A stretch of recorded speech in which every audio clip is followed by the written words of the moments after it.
Here in the Jabalia refugee camp in northern Gaza, people prepare to mark Eid al-Fitr, the feast that ends the month-long observance of Ramadan.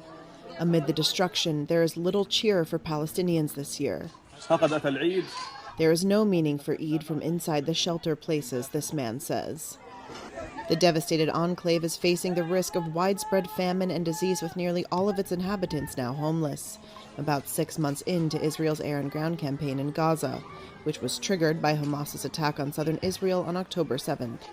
Israel says aid is moving into Gaza more quickly after international pressure, but the amount is disputed. The United Nations says it's still much less than the bare minimum to meet humanitarian needs. Hamas said on Tuesday that an Israeli ceasefire proposal delivered during talks in Cairo fell short of its demands, but the group said it would study the offer further and deliver a response to Egyptian and Qatari mediators. The talks have so far failed to reach a breakthrough in pausing the war. Hamas wants any agreement to secure an end to the Israeli offensive, a withdrawal of forces, as well as to allow displaced people to return to their homes. Israel wants to secure the release of hostages seized by Hamas in the October attack.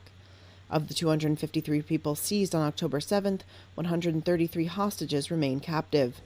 Residents said Israeli forces kept up airstrikes in central Gaza and Rafah on Tuesday. Israeli Prime Minister Benjamin Netanyahu told military recruits the same day that Israel will, quote, complete the elimination of Hamas brigades, including in Rafah. He has said victory over Hamas required going into the southern city and that there is a date for the operation, despite Washington's warning not to go ahead. U.S. Secretary of State Antony Blinken says he expects the talks between Israel and U.S. officials to take place next week on that potential operation. There have been international pleas for restraint in Rafah, where over 1 million displaced civilians are holed up.